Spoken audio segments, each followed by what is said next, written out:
हरे कृष्णा। कार्तिक मास के अंतिम 2 दिनों की इस कथा में और दीपदान, दर्शन आदि के उत्सव में आप सबका हार्दिक स्वागत है। आज और कल शाम को हम तुलसी महारानी की महिमा का गान करने का प्रयास करेंगे। यहाँ तुलसी महारानी के सानिध्य में हम सब हैं अभी, और हम सब जानते हैं कि तुलसी महारानी हम सब के लिए कितनी महत्वपूर्ण है। भक्ति के लिए तुलसी महारानी का होना अनिवार्य है। इसलिए श्रील प्रभुपाद जी ने हमारे संस्था में अंतर्राष्ट्रीय श्री कृष्ण भावनामृत संघ में तुलसी महारानी की सेवा प्रतिदिन सुबह शाम की व्यवस्था की। तो हम अभी चर्चा करेंगे या पाठ करेंगे श्रीमद् भागवतम के 3 स्कंद के 15वें अध्याय से। इसका शीर्षक है ईश्वर के साम्राज्य का वर्णन। 43वां श्लोक है। ये बहुत प्रसिद्ध श्लोक है।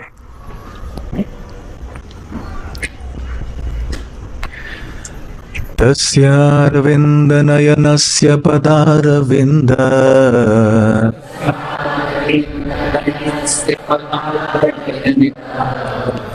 किंजल्कमिश्र तुलसी मकरंद वायुः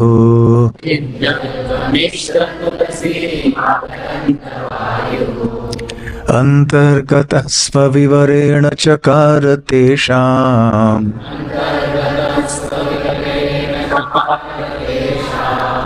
संक्षोभमक्षरजुषामपि चित्ततन्वोः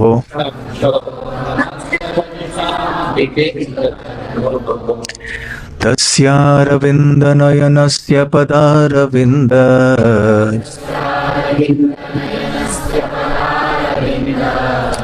किंजल्कमिश्र तुलसी मकरंद वायुः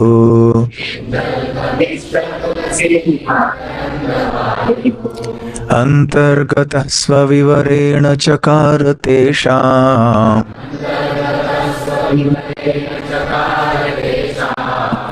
संक्षोभमक्षरजुषामपि चित्ततन्वोः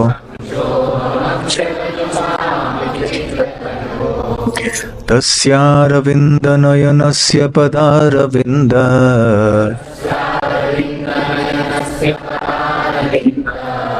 किंजल्कमिश्र तुलसी मकरंद वायुः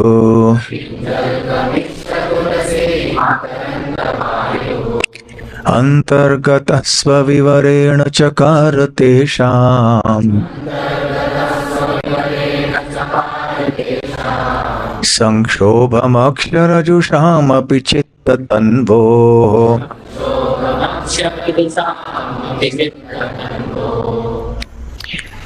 श्रील प्रभुपाद द्वारा अनुवाद।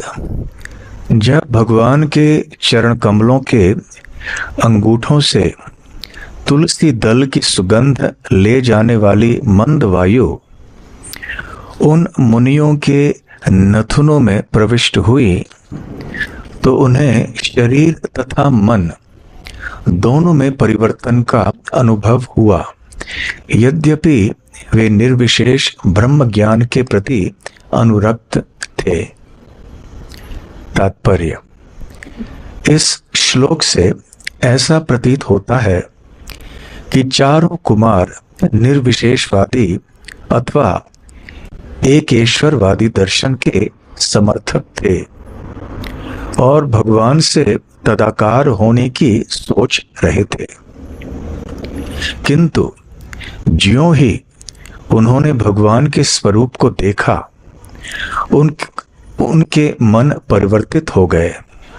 दूसरे शब्दों में, जो निर्विशेषवादी भगवान से तदाकार होने के प्रयास में दिव्य आनंद का अनुभव करता है, वह भगवान के सुंदर दिव्य स्वरूप को देखते ही परास्त हो जाता है।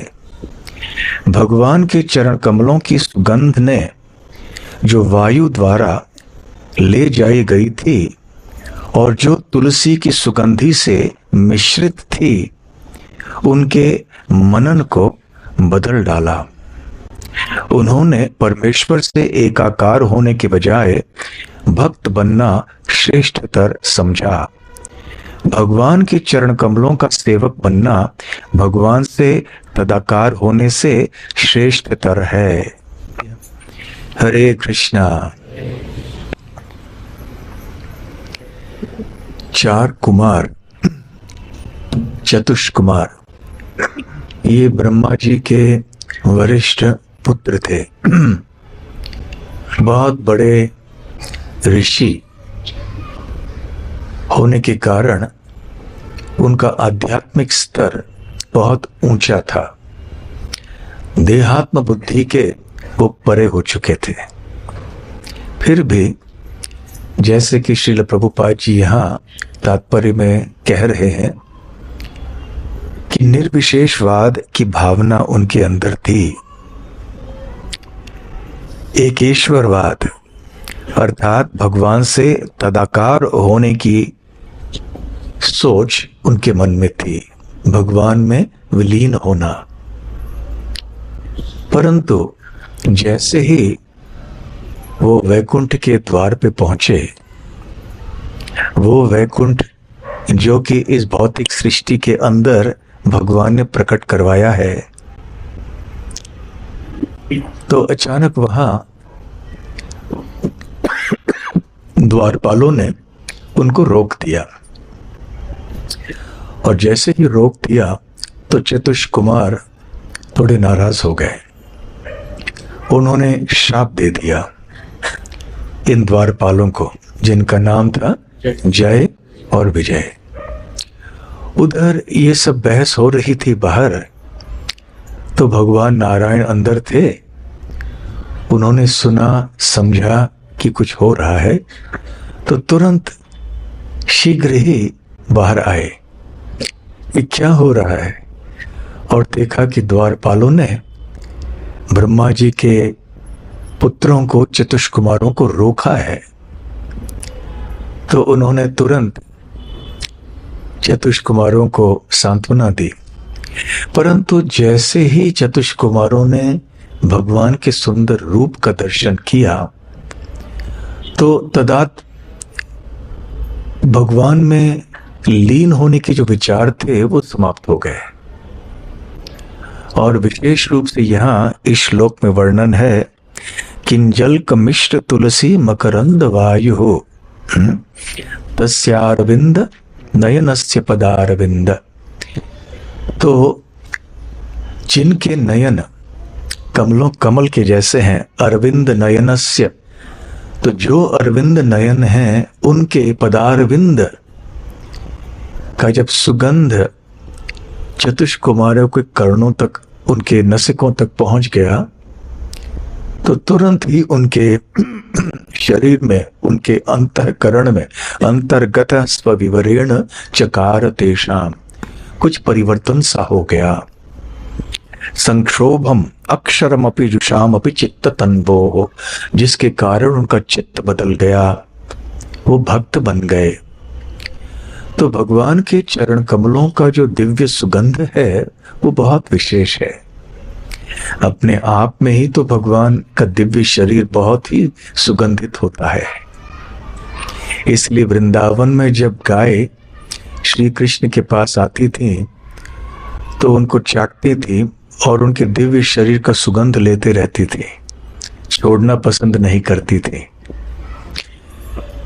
तो वैसे भी श्री कृष्ण के चरण कमलों का सुगंध बहुत ही दिव्य और उत्कृष्ट श्रेणी का होता है, अकल्पनीय होता है।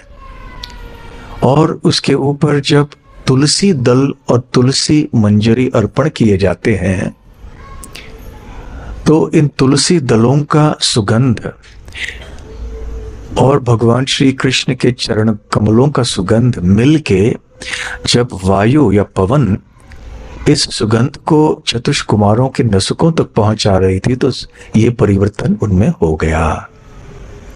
साधारणतः जब हम सुगंध की बात करते हैं, सुगंधित फूल इत्यादि, तो स्मरण आता है चलिए चंपा फूल का या गुलाब का या इत्यादि, परंतु हमें यह नहीं प्रतीत होता कि तुलसी महारानी का भी सुगंध इतना होगा, वैसे प्रतीत नहीं होता।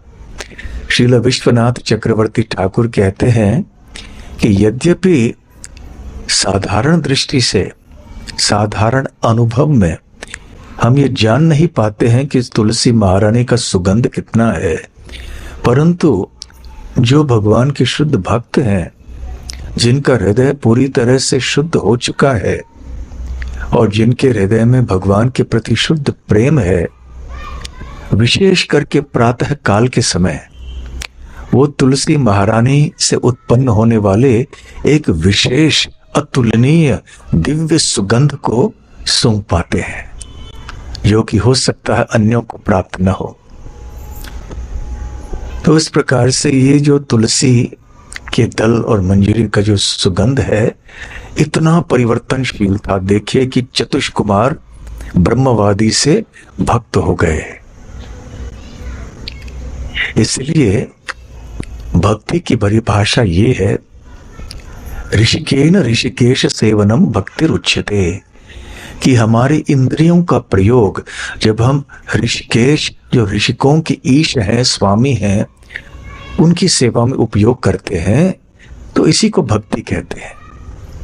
और हमारे जितने भी इंद्रियां हैं, उन सब का प्रयोग हम श्री कृष्ण की सेवा में कर सकते हैं और हमें करना चाहिए, जैसा कि अम्बरीश महाराज ने किया था।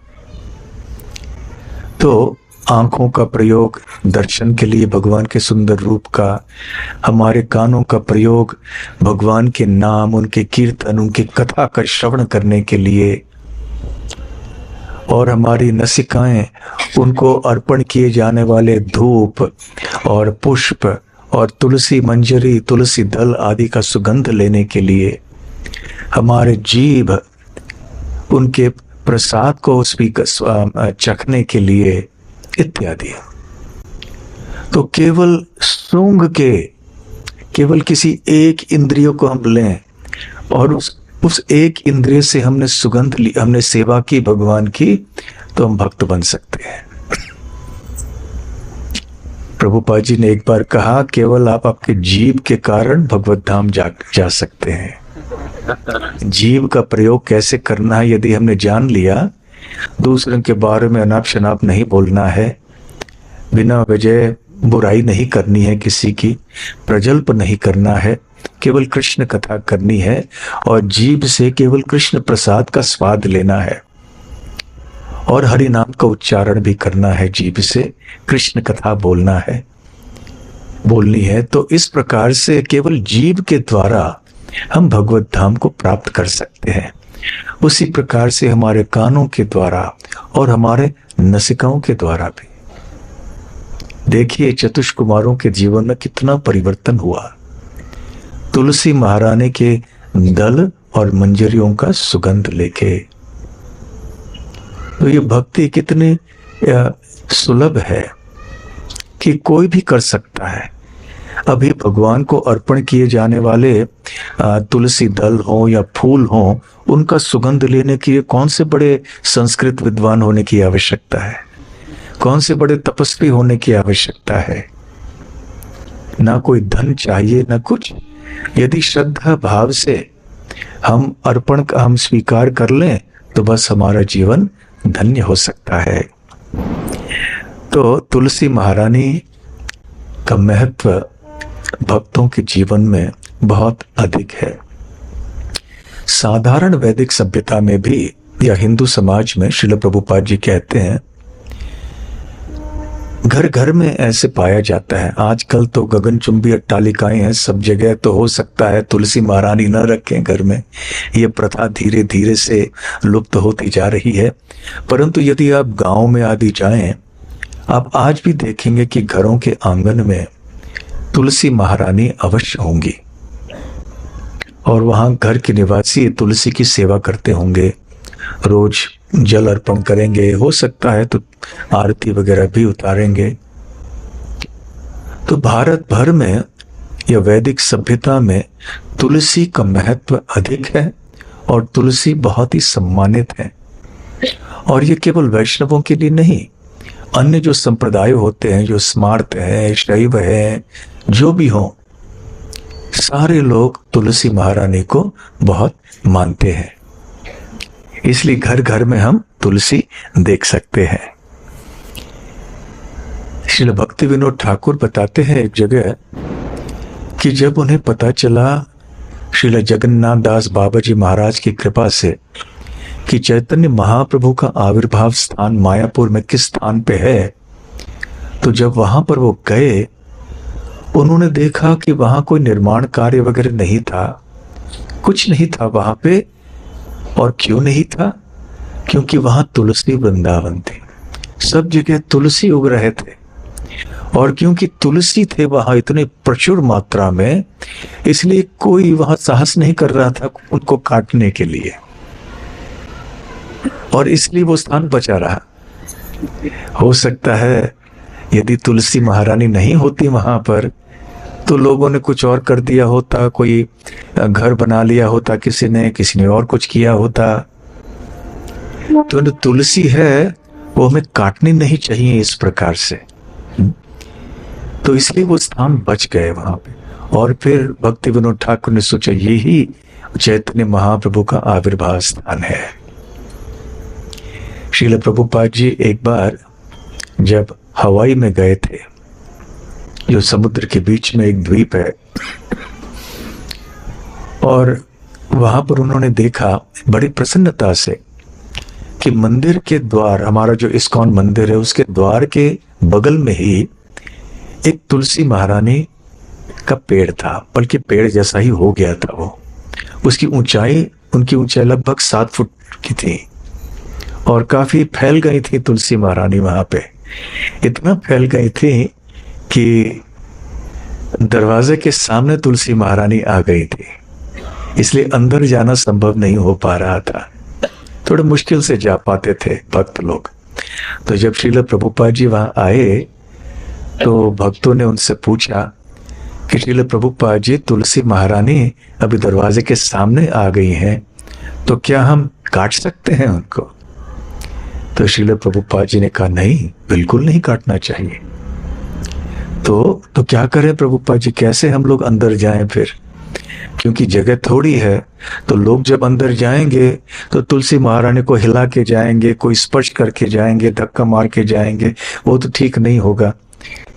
तो श्रील प्रभुपाद जी ने कहा तुलसी महारानी को बांध के रखो, हल्के से धागे से बांध के रखो, ताकि तुलसी महारानी को काटो भी नहीं और ताकि दरवाजा जो है वो भी मुक्त हो जाए। तो ऐसे किया भक्तों ने।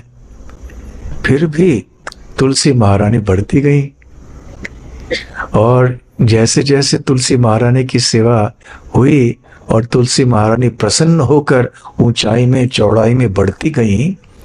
और फिर जब प्रभुपाद जी आए और एक बार उन्होंने पूछा, प्रभुपाद जी देखिए अंदर जाना भी मुश्किल है, अभी हमें झुक के जाना पड़ रहा है, हमें तो बांध लिया है तुलसी महारानी को, फिर भी झुक के जाना पड़ रहा है। प्रभुपाद जी भी स्वयं झुक के गए। तो फिर प्रभुपाद जी ने कहा अच्छी बात है, सब लोग तुलसी के सामने झुक के जा रहे हैं लेकिन काटना नहीं। अभी पता नहीं हवाई मंदिर के सामने वो तुलसी है नहीं है, कैसा है। तो प्रभुपाद जी इतना जोर देते थे तुलसी की सेवा के ऊपर। और फिर उन्होंने उनके एक शिष्य श्याम सुंदर प्रभु से कहा, जो उनके एक वरिष्ठ शिष्यों में से थे, कि तुलसी महारानी की सेवा बहुत करना, बहुत सम्मान करना, कभी भी तुलसी महारानी के छांव में नहीं जाना, छांव में अपने कदम नहीं रखना, पैर नहीं रखना। तो ये भी हमें याद रखना चाहिए कि जहां तुलसी महारानी की छांव है वहां से हमें दूर ही रहना चाहिए। तो श्रील प्रभुपाद जी ने ऐसे बहुत जोर दिया तुलसी महारानी की सेवा के लिए और कहा कि हम तुलसी महारानी की सेवा इसलिए करते हैं क्योंकि तुलसी महारानी श्री कृष्ण की बहुत प्रिय है। एक बार किसी ने प्रभुपाद जी से पूछा कि गले के बीमारियों के लिए, खांसी के लिए इत्यादि, तो तुलसी के पत्ते जो उसको उसके काढ़ा बनाएंगे तो बहुत अच्छा होता है, औषधि गुण इसके अंदर बहुत होते हैं, लाभकारी होता है, तो ऐसे काढ़े को हम बना सकते हैं क्या? तो श्रील प्रभुपाद जी ने कहा नहीं, तुलसी के अंदर बहुत सारे गुण हैं, औषधि गुण हैं और बहुत सारे गुण हैं, परंतु यदि तुलसी महारानी श्री कृष्ण के चरण कमलों में अर्पणीय न होती तो तुलसी भी किसी अन्य पौधे के समान ही होती, ऐसे श्रील प्रभुपाद जी ने कहा है। हम दोहराते हैं इस बात को। श्रील प्रभुपाद जी ने कहा कि यदि तुलसी महारानी के दल और मंजरी श्री कृष्ण के चरण कमलों में अर्पणीय न होते तो फिर तुलसी महारानी का विशेष कोई महत्व नहीं रहता। दूसरे शब्दों में तुलसी महारानी का महत्व इसलिए है क्योंकि श्री कृष्ण तुलसी महारानी को अपने हृदय में रखते हैं, अपने चरणों में रखते हैं, उनके लिए बहुत प्रिय है। तुलसी कृष्ण प्रेयसी नमो नमः। आज इस गीत को भी हम गाएंगे, यद्यपि हम तुलसी आरती के समय इस गीत को गाते हैं, तो इसको समझने के लिए शब्द भेद, शब्दार्थ के साथ हम इसको समझने का प्रयास करेंगे। नमो नमः तुलसी कृष्ण प्रेयसी। तो क्योंकि कृष्ण के लिए तुलसी बहुत प्रिय है, वो श्री कृष्ण की बहुत परम भक्त है, उनकी संगिनी है, इसलिए हम श्री तुलसी महारानी की सेवा करते हैं।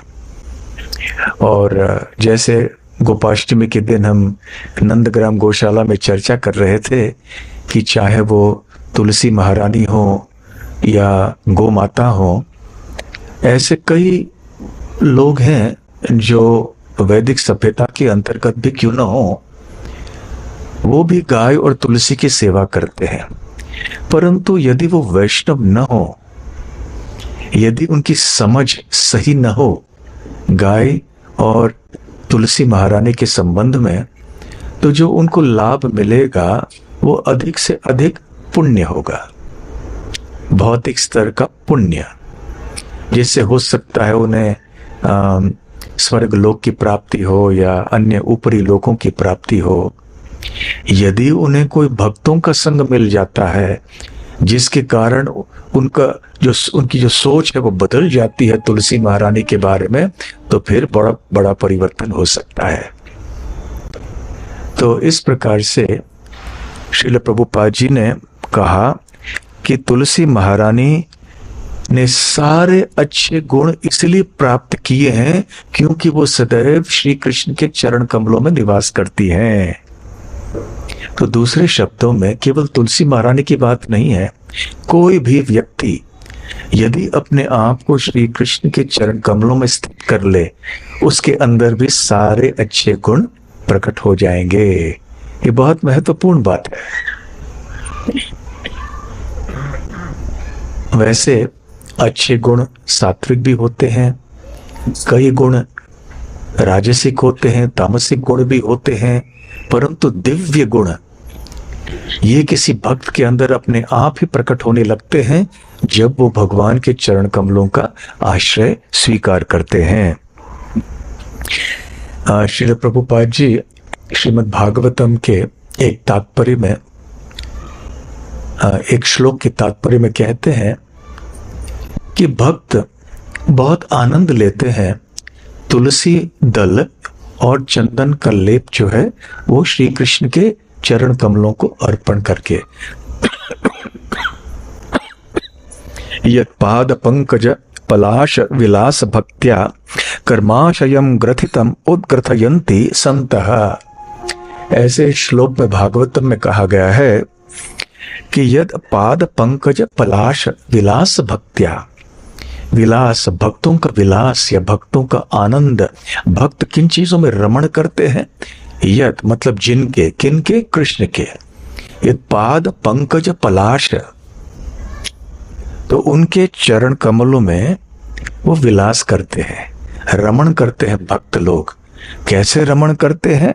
कर्माशयम ग्रथितम उद्ग्रथयंती संत, ऐसे तुलसी महारानी को जब अर्पण करते हैं उनके चरण कमलों में, तो उनकी जो कर्म ग्रंथि हैं, जो हृदय के गांठ हैं, वो सब नष्ट हो जाते हैं।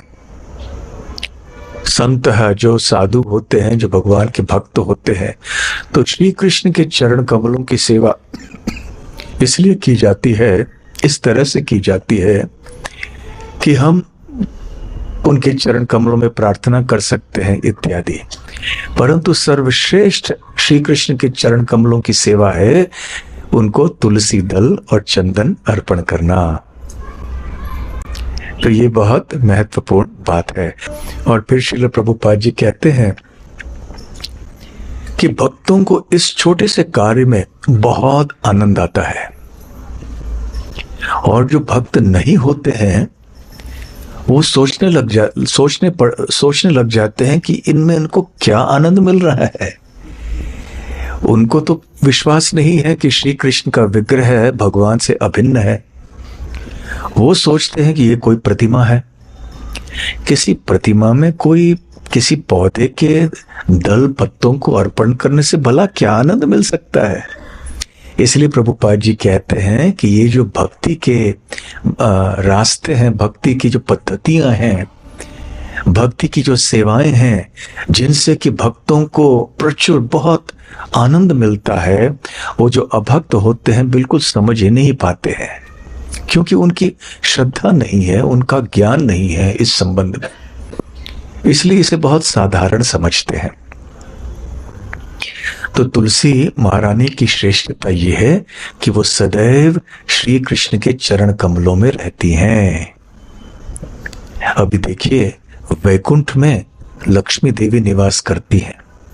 श्रीमद् भागवतम में ऐसे कहा गया है कि लक्ष्मी देवी बड़े बड़े देवताओं के द्वारा भी पूजित हैं। ब्रह्मा जी इत्यादि सब लक्ष्मी देवी का आशीर्वाद चाहते हैं, परंतु लक्ष्मी देवी गुणगान करती हैं किनका? तुलसी महारानी का। क्यों? तुलसी महारानी स्थित रहती हैं श्री कृष्ण के चरण कमलों में, वहां से कहीं जाती नहीं है। परंतु लक्ष्मी देवी यद्यपि वो चरण कमलों की मालिश करती हैं भगवान की, पाद सेवनम की आदर्श उदाहरण है लक्ष्मी देवी, फिर भी श्रीमद् भागवतम के अनुसार उन्हें बीच बीच में भगवान को छोड़ के उनके उपासकों को संतुष्ट करना पड़ता है। तो उनके उपासक तो बहुत सारे हैं, शुभ लाभ, उनको बहुत धन चाहिए, और इसलिए लक्ष्मी देवी की उपासना करते हैं। परंतु प्रभुपाद जी कहते हैं कि बिना नारायण के केवल लक्ष्मी की पूजा करना, अर्थात केवल धन प्राप्त करने का प्रयास करना लक्ष्मी देवी से, परंतु भगवान नारायण जो उनके पति हैं उनकी परवाह नहीं करना, ये गलती है, गलत है। ये लक्ष्मी जी सतत अपने पति भगवान नारायण की सेवा में रहती हैं। धन अर्थात लक्ष्मी। तो यदि हमारे पास धन हो और हमने धन का प्रयोग भगवान नारायण की सेवा के लिए उपयोग नहीं किया, तो फिर ये ठीक नहीं होगा।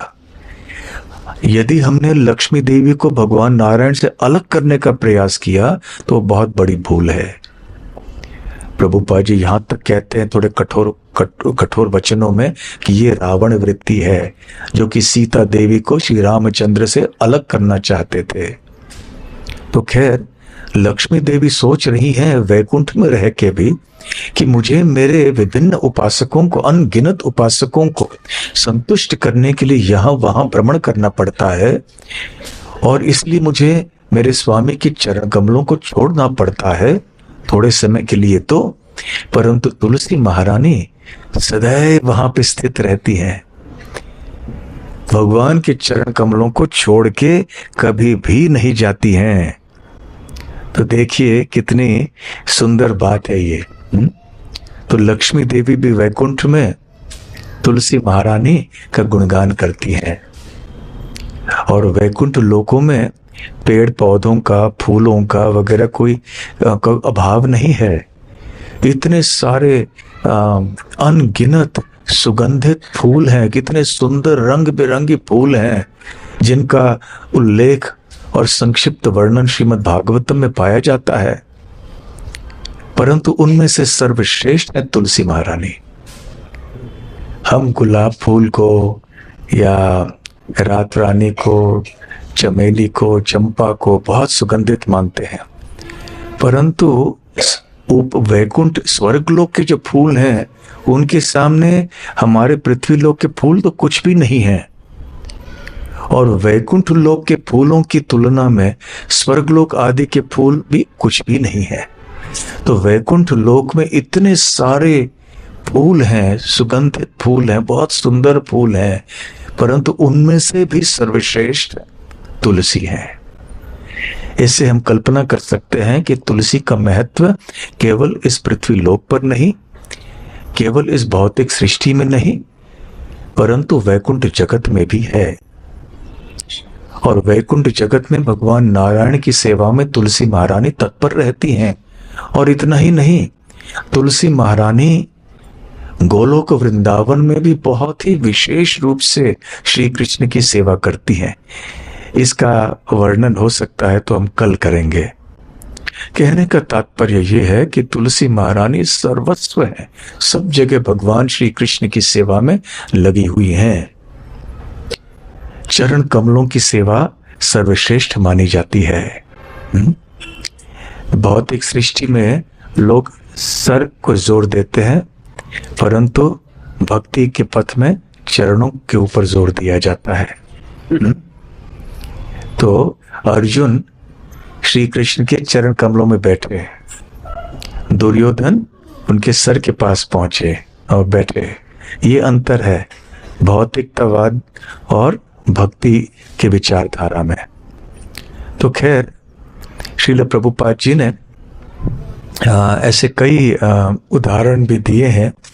उन्होंने वैसे 3 मंत्र बताए थे भक्तों को कि हम आपसे कहते हैं कि हमारी संस्था में अभी तुलसी महारानी की सेवा होनी चाहिए, और इन 3 मंत्रों को उन्होंने बताया। एक था प्रणाम मंत्र, दूसरा था तुलसी दल तोड़ते समय मंत्र का उच्चारण, और तीसरा है प्रदक्षिणा करते समय जो मंत्र बोलना चाहिए। तो पहला मंत्र कौन सा है जो प्रणाम करते हैं? वृंदाय तुलसी देव्याय प्रियाय केशवस्य च विष्णु भक्ति प्रदे देवी सत्यवत्यै नमो नमः। इस मंत्र का उच्चारण करके हम तुलसी महारानी के सामने नमन करते हैं, प्रणाम करते हैं। वृंदायै अर्थात वृंदा देवी, तुलसी देव्याय अर्थात तुलसी देवी को, वृंदा देवी को, वृंदायै तुलसी देव्याय प्रियाय केशवस्य च, जो केशव प्रिया हैं उनके प्रति। तो तुलसी का और एक नाम है केशव प्रिया। प्रियायै केशवस्य च, वृंदायै तुलसी देव्याय प्रियाय केशवस्य च विष्णु भक्ति प्रदे देवी। ये देवी हैं जो कि विष्णु या कृष्ण के प्रति भक्ति प्रदान करने में समर्थ हैं। सत्यवत्यै नमो नमः। तो उनका और एक नाम है सत्यवती, जो हमेशा सदैव सत्य के पथ में रहती हैं, जो सत्य बोलती हैं, जो सत्य की मूर्ति है। नमो नमः। ऐसे तुलसी महारानी के चरण कमलों में हम नमन करते हैं। तो तुलसी महारानी को मंदिर में तो तुलसी महारानी तो उपस्थित है ही, घर घर में तुलसी महारानी होनी चाहिए। आप सबके घर में तुलसी महारानी है, हाथ ऊपर कीजिए। जिन किन के घर में तुलसी महारानी है, बहुत अच्छा। किन के घर में नहीं है, वाह, बहुत बढ़िया। तो जब आप भगवान कृष्ण को भोग चढ़ाते हैं नैवेद्य में, तो तुलसी दल अवश्य होना चाहिए। हर एक सामग्री में, जैसे दाल है तो एक तुलसी कम से कम, भाकरी बनाते हैं, चपाती, रोटी, चावल में अलग अलग एक एक, कम से कम एक एक दल आवश्यक है। उसके बिना भगवान इतने प्रसन्न नहीं होते। परंतु ये बात है कि जब आप तुलसी के दल को निकालने जाएंगे, कैसे निकालेंगे? कैंची वगैरह से नहीं निकालना चाहिए। तो श्रील प्रभुपाद जी ने समझाया है, दाहिने हाथ की उंगलियों से हल्के से थोड़ा पकड़ के उनको हल्के से, झटके से हल्के से निकालना चाहिए, ताकि तुलसी महारानी को दर्द ना हो। हम ये नहीं सोचना चाहिए कि केवल मनुष्यों को, जानवरों को दर्द होता है और पौधों को दर्द नहीं होता है। तो तुलसी महारानी को दर्द ना पहुंचे, इसलिए बड़े सावधानी से तुलसी दल हमें लेने चाहिए। द्वादशी को नहीं निकालने चाहिए, और पहले निकाले गए पत्तों को का प्रयोग आप कर सकते हैं। और तुलसी महारानी को आप रख सकते हैं। तुलसी महारानी के जो दल हैं वो सूख भी जाएं तो उतने ही मूल्यवान हैं। यदि समझ लीजिए 2 दिन पहले आपने तुलसी महारानी के दल निकाले हैं तो आज भी प्रयोग कर सकते हैं। इसलिए वो सूखे हुए भी हों तो कोई बात नहीं, परंतु हो सके तो ताजा जो है वो आप निकाल सकते हैं। और तुलसी महारानी जो कि दल हैं उनमें सुई वगैरह नहीं लगाने चाहिए। यदि आप माला बना रहे हैं भगवान कृष्ण को अर्पण करने के लिए, तो तुलसी मंजरी या तुलसी दल में सुई नहीं होनी चाहिए। अभी तुलसी दल और मंजरी श्री कृष्ण के चरण कमलों में अर्पण किए जा सकते हैं, और श्री कृष्ण को तुलसी की माला भी पहनाई जा सकती है, परंतु केवल विष्णु तत्वों के लिए हो सकता है। जहां तक श्रीमती राधा रानी की बात है, तुलसी की जो माला है वो श्रीमती राधा रानी के कर कमलों में दिया जा सकता है, ताकि वो श्री कृष्ण को अर्पण कर सकें। परंतु श्रीमती राधा रानी के चरण कमलों में भी तुलसी अर्पण नहीं करते हैं। और यदि तुलसी दल मंजरी के माला वगैरह, हार वगैरह बनाने हैं, तो या तो उनको धागे से बांध सकते हैं, इस तरह से गांठ से आप जोड़ सकते हैं, परंतु सुई से नहीं करना चाहिए। तो बहुत सावधानी से हमें करना चाहिए, जानबूझकर या गलती से भी ऐसे हिलाना नहीं चाहिए। हिल भी गए तो ऐसे नमस्कार करना चाहिए, प्रणाम करना चाहिए। तो इसलिए तुलसी महारानी का बहुत ख्याल रखना चाहिए। वैसे घर में कुत्ते रखने नहीं रखने ये विषय कभी कभी आता है ना आधुनिक काल में। आजकल एक युग ऐसा है कि घर में कुत्ते बिल्ली रखने की आदत कई लोगों को की है। अभी श्रील प्रभुपाद ने कहा इस नहीं रखने के पीछे बहुत सारे कारण हैं। भरत महाराज का उदाहरण हमें याद है कि भरत महाराज को क्या हुआ। फिर भी और एक कारण जो श्रील प्रभुपाद जी ने कहा कि जब तुलसी महारानी होती हैं तो वहां पे कुत्ते जाकर शौच करते हैं, अपवित्र करते हैं, इसलिए कुत्तों को नहीं रखना चाहिए घर में। तो जहां आप तुलसी महारानी को उगाते हैं उस स्थान को सदैव सुरक्षित रखना चाहिए, पवित्र रखना चाहिए। ये देखना चाहिए कि वहां पे कुत्ते बिल्लियां आदि न जाएं जहां तक हो सके, ताकि वो प्रदूषित न करें उस स्थान को। तो खैर श्रील प्रभुपाद जी ने ये दूसरा मंत्र दिया कि कैसे जब हम पत्ते तोड़ रहे होते हैं तो उस समय ओम तुलस्यमृत जन्मसि सदा त्वं केशव प्रिय केशवार्थम चिनोमि त्वाम वरदा भव शोभनम।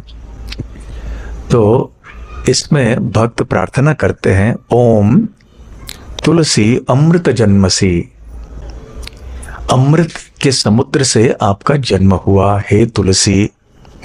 सदा त्वं केशव प्रिय, आप केशव या भगवान श्री कृष्ण की सदैव प्रिया हैं, बहुत प्रिय हैं आप। केशवार्थम चिनोमि त्वाम, केशवार्थम अर्थात केशव या श्री कृष्ण की सेवा के लिए शिनोमि त्वम, मैं आपके दल को, पत्तों को मैं तोड़ रहा हूं। वरदा भव शोभनम, तो कृपया हमें वरदान दीजिए कि हम अच्छी तरह से भगवान की सेवा कर सकें। तो इस तरह से हम अनुमति लेते हैं तुलसी दल निकालते समय, और फिर हम तुलसी का उपयोग करते हैं भोग के लिए, भगवान की चरणों की सेवा के लिए इत्यादि।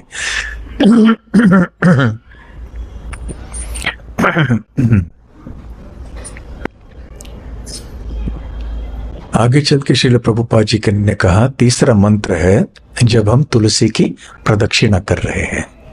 कौन सा मंत्र हम बोलते हैं?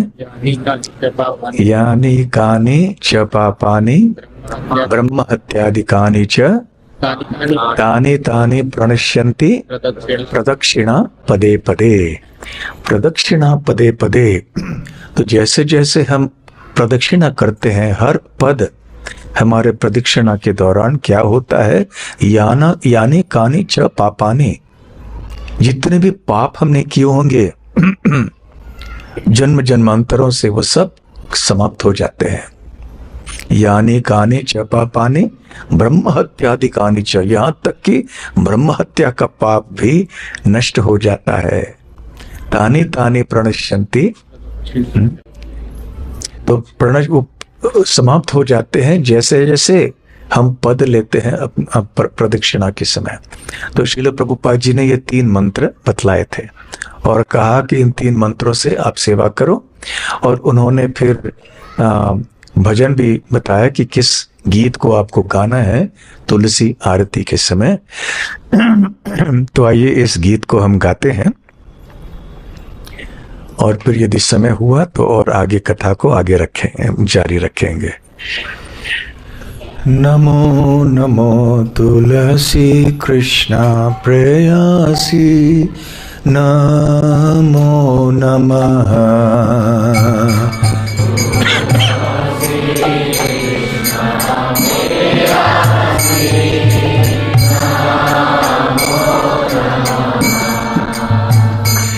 तुलसी कृष्णा प्रेयसी, नमो नमः।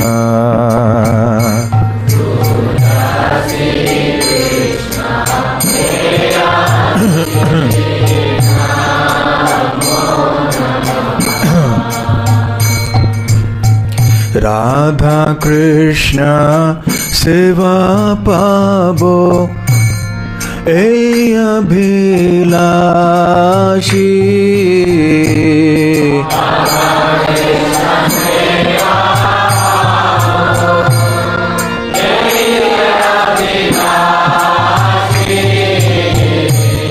राधा कृष्ण सेवा पाबो ए अभिलाषी,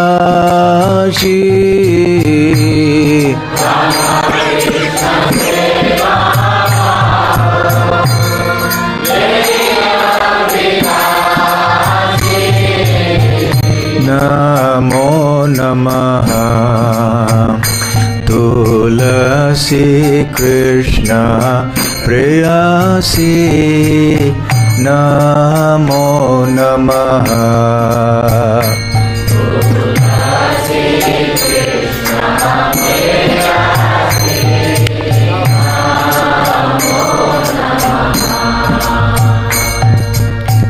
जे तुम्हार शरण लोए, तारा वांछा पूर्ण होए।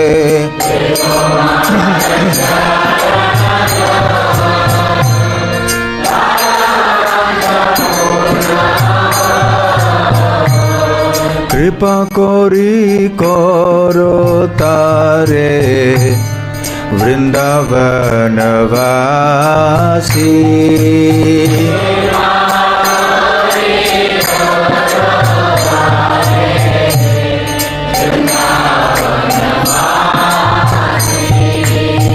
नमो नमः। तुलसी कृष्ण प्रेयसी नमो नमः।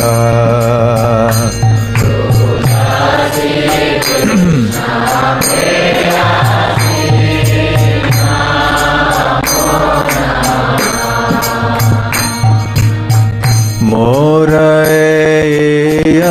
अभिलाष विलास कुंज दियो वास।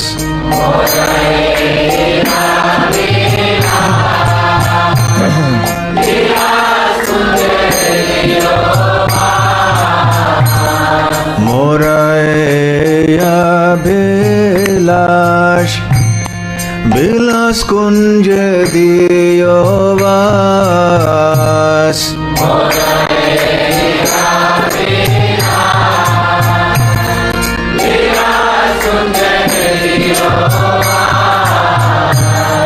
नयन हरिबो सदा युगल रूप राशि।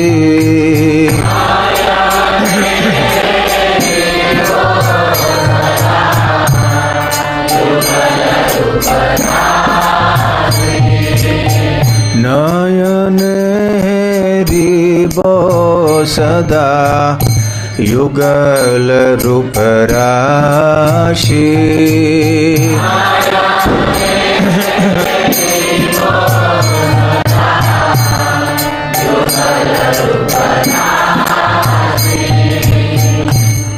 तुलसी कृष्ण प्रेयसी नमो नमः।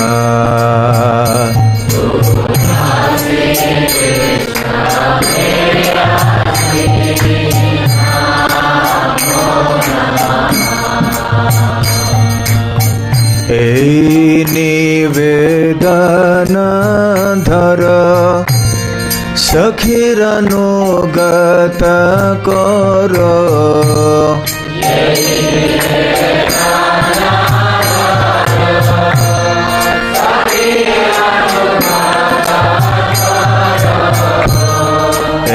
निवेदन धर सखीर अनुगत करो।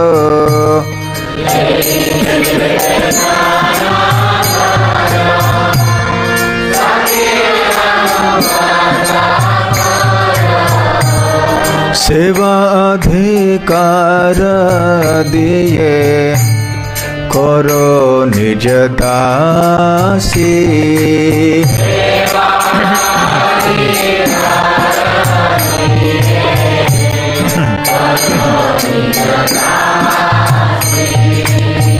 सेवा अधिकार दिए करो निज दासी।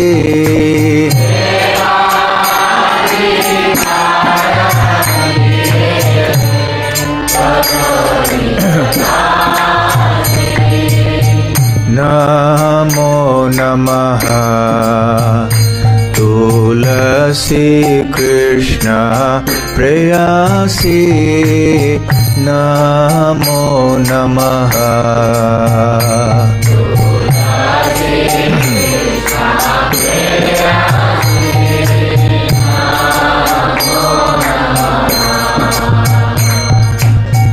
दीन कृष्ण दास कोय ए जन मोरा होय।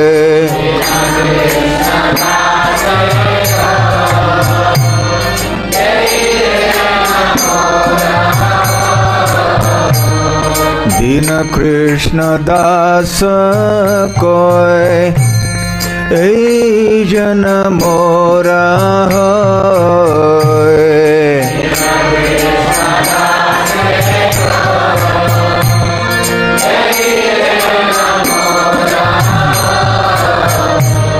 श्री राधा गोविंद प्रेम सदा ये न भासी।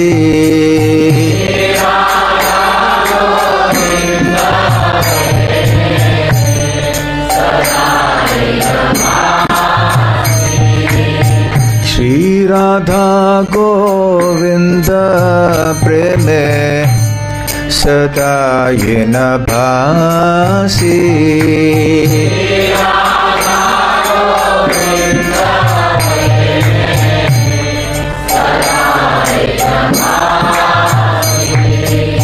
नमो नमः तुलसी कृष्ण प्रेयसी।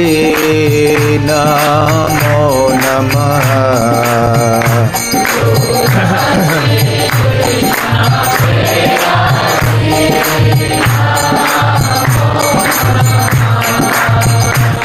तुलसी कृष्ण प्रेयसी। नमो नमः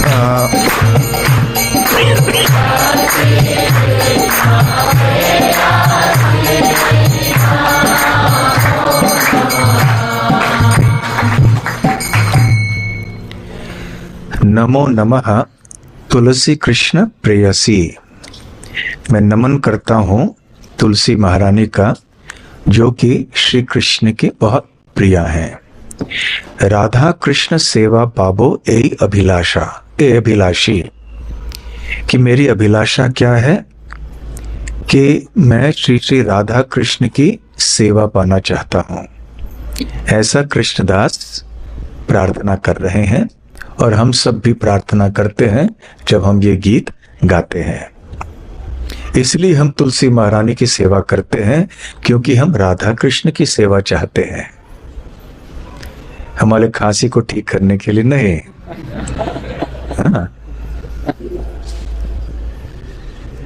जे तुम्हारा शरण लोए, जो आपके शरण को ग्रहण करता है, तार वांछा पूर्ण होए, उसकी सारी इच्छाएं पूर्ण हो जाती हैं। परंतु गलत इच्छाओं को लेकर नहीं जाना चाहिए उनके पास। कृपा कोरी करो तारे वृंदावन वासी, तो आप मेरे ऊपर ऐसी कृपा करें कि मैं वृंदावन वासी बन जाऊं, मैं वृंदावन में वास कर सकूं। ये केवल शारीरिक दृष्टि से संभव नहीं है, अपने घर परिवार व्यापार को छोड़कर तो नहीं जा सकते। तो फिर हमारे हृदय को वृंदावन बनाएं, ऐसे हम तुलसी महारानी से प्रार्थना कर सकते हैं। चैतन्य महाप्रभु ने कहा है, मोर मन वृंदावन, कि मेरा मन ही वृंदावन है। तो श्री चैतन्य महाप्रभु के चरण चिन्हों में चलते हुए हमें भी इसी प्रकार की प्रार्थना तुलसी महारानी से करनी चाहिए कि हमें भी वृंदावन का वास दीजिए और वृंदावन को हमारे हृदय में वास करने का अवसर दीजिए। मोर ए अभिलाष, मेरी अभिलाषा है। अपनी अभिलाषाएं कृष्णदास बोल रहे हैं। इसको कहते हैं सिद्धि लालसा। लालसा करना गलत नहीं है, परंतु गलत चीजों के लिए लालसा करना गलत है। तो भगवान की भक्ति या भक्ति में कोई उच्चतम स्तर की प्राप्ति के लिए प्रार्थना करना ये गलत नहीं है, ये शुद्ध भक्ति के सिद्धांतों के विरुद्ध नहीं है। तो क्या है अभिलाष कृष्णदास की? मोर ए अभिलाष विलास कुंजे दियोवास। वैसे तो उन्होंने कह ही दिया है कि मैं वृंदावन में वास करना चाहता हूं, परंतु वृंदावन में कहां? कुंजों में, जहां भगवान श्री कृष्ण अपने प्रिय व्रजवासियों के साथ में रहते हैं, विशेष करके गोपियों के साथ में। विलास कुंजे दियोवास, जिन कुंजों में भगवान विलास करते हैं। नयने, आंखों से, हेरिबो, मैं देखूंगा सदा हमेशा युगल रूप राशि। युगल रूप राधा कृष्ण अपनी लीला कर रहे हैं, तो वहां वो वृंदावन के कुंजों में निवास करके मैं सदैव राधा कृष्ण के सुंदर रूप और उनके मधुर लीलाओं का दर्शन कर पाऊंगा। यही निवेदन थरो, तो आपके चरणों में है तुलसी महारानी, ये निवेदन है। क्या निवेदन है? सखीर अनुगत कर। जो गोपियां हैं वृंदावन की, उनके पद चिन्हों में चलने की क्षमता हमें दे दीजिए। ये आशीर्वाद, ये कृपा हमारे ऊपर कीजिए कि हम सखियों के पद चिन्हों में चल सकें। गोपियों के अनुग हम मैं बन जाऊं, ऐसी वो प्रार्थना कर रहे हैं। सेवा अधिकार दिए करो निज दासी। फिर इस प्रकार से सेवा करके सेवा का अवसर देके आपके चरण कमलों में एक हमें दासी बनाइए। दासी कह रहे हैं क्यों?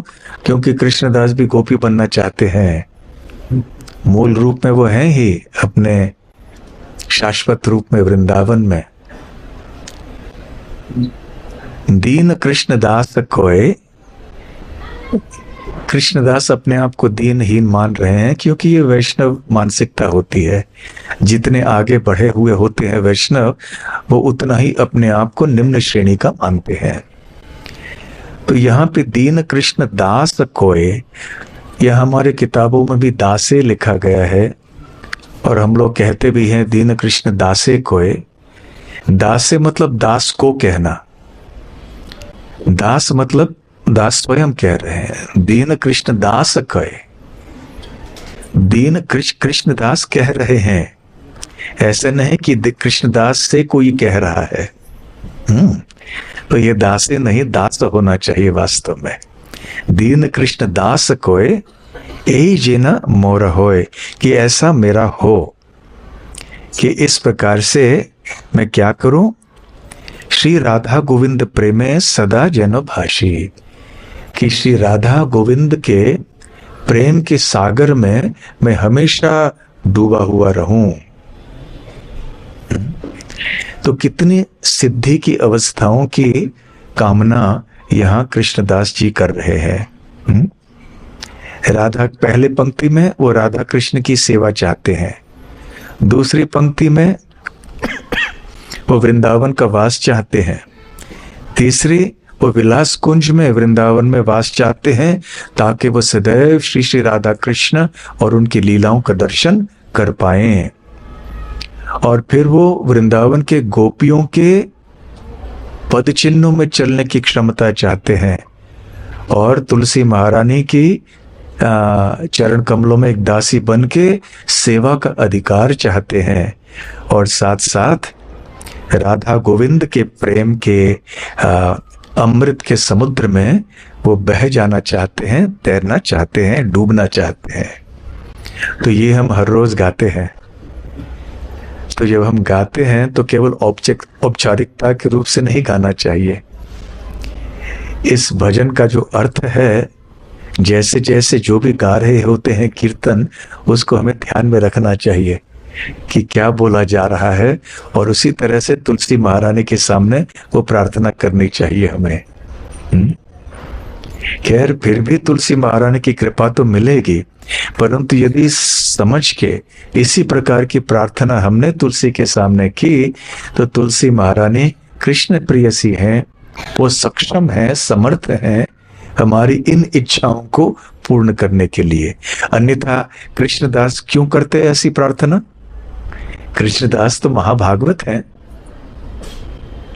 तो यदि तुलसी महारानी में यह क्षमता न होती इस तरह की कामनाओं को पूर्ण करने के लिए, तो क्या कृष्णदास उनके सामने ऐसी प्रार्थना करते? नहीं। इसलिए पूरे भरोसे से, विश्वास से, श्रद्धा से हमें भी तुलसी महारानी के सामने ये प्रार्थना प्रतिदिन बोलनी चाहिए। तो ठीक है, आज कथा यही विराम करते हैं और यदि आपके कोई प्रश्न हो तो आप पूछ सकते हैं, फिर थोड़ी देर में दर्शन खुलेंगे। हाँ, हरे कृष्णा। पहले जो श्लोक प्रणाम मंत्र है, उसमें विष्णु भक्ति है, विष्णु भक्ति कहना चाहिए या कृष्ण भक्ति? कोई भक्त ऐसे विष्णु भक्ति कहते हैं, कोई भक्त कृष्ण भक्ति, क्या बोलना चाहिए? दोनों ठीक है। परंतु श्रील प्रभुपाद जी ने जो 3 मंत्र दिए थे सबसे पहले, उनमें विष्णु भक्ति कहा है। इसलिए हम लोग तो बड़े हुए हैं कृष्ण भक्ति मार्ग में विष्णु भक्ति कहते हुए, परंतु यहाँ इन किताबों में आप देखेंगे, अब बीबीटी के भी, कि कृष्ण भक्ति कहा गया है। इसलिए निष्कर्ष ये है, आप जो भी कहिए। हाँ, कई भक्त विष्णु भक्ति कहेंगे, कई भक्त कृष्ण भक्ति कहेंगे, लेकिन विष्णु भक्ति भी हम जब कहते हैं तो हम कृष्ण को ध्यान में रख के ही कहते हैं। ठीक है? हाँ, कृष्ण। तुलसी महारानी का वास्तव में घर पे जो, तो उस तुलसी महारानी से हम दल ले सकते हैं या फिर अलग से? नहीं, ले सकते हैं, परंतु आपके पास एक ही तुलसी महारानी है या कई है ना? हाँ, तो जिनको रखा हुआ है दूसरी जगह, उनसे आप ले सकते हैं, परंतु जिनकी उपासना कर रहे हैं उनसे भी लें तो कोई आपत्ति नहीं है, परंतु सही ढंग से लेना चाहिए। हरे कृष्ण।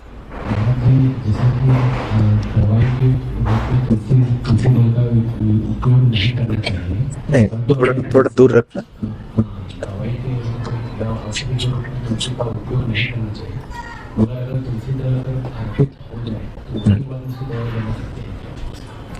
तो प्रश्न ये है कि काढ़ा वगैरह बनाने के लिए तुलसी दल आदि का प्रयोग नहीं करना चाहिए, परंतु यदि वो तुलसी दल अर्पित हो, अर्थात प्रसाद हो, महाप्रसाद हो, तो फिर हम क्या इसका उपयोग काढ़ा वगैरह के लिए कर सकते हैं? इस उद्देश्य से मत कीजिए। यदि आपके पास काढ़ा आप ले रहे हैं तो ठीक है, काढ़ा लीजिए, तुलसी दल भी ले लीजिए। तुलसी दल जब महाप्रसाद होता है, जब हमें आके सुबह सुबह कोई देते हैं तुलसी दल, तो हम क्या करते हैं, उसे ग्रहण कर लेते हैं। तो उसी प्रकार से हम ग्रहण कर सकते हैं। तो तुलसी दल को ग्रहण करने की भावना ये होनी चाहिए कि हम ये कृष्ण भक्ति के लिए स्वीकार कर रहे हैं।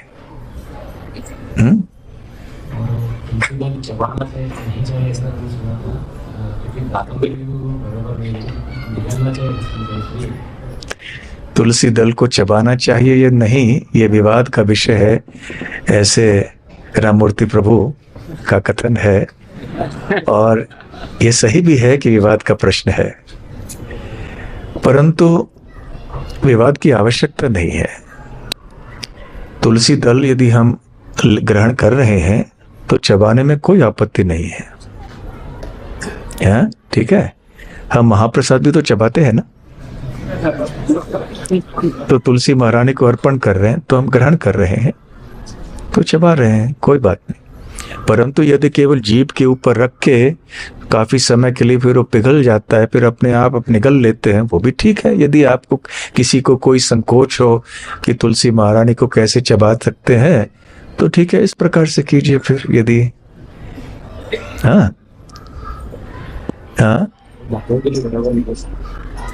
दांतों के लिए अच्छा नहीं है, ऐसे कहते हैं। क्या कहते हैं? चबाने से दांत खराब हो जाते हैं। चबाने से दांत खराब हो जाते हैं। अब कितने तुलसी दल दिन में अर्पण कर ग्रहण करते हैं आप? ऐसा ना कि मुट्ठी भर रोज आप खा रहे हैं ना, ऐसा थोड़ी है। एक आध बार आपको दल मिल जाता है, उसको आप स्वीकार कर लेते हैं, है ना। श्री श्री राधा गोकुलानंद की जय, श्री श्री गौर निताय की जय, श्री श्री जगन्नाथ बलदेव सुभद्रा मई की जय, श्री तुलसी महारानी की जय। गौर प्रेमानंदे। हरि हरि बोल।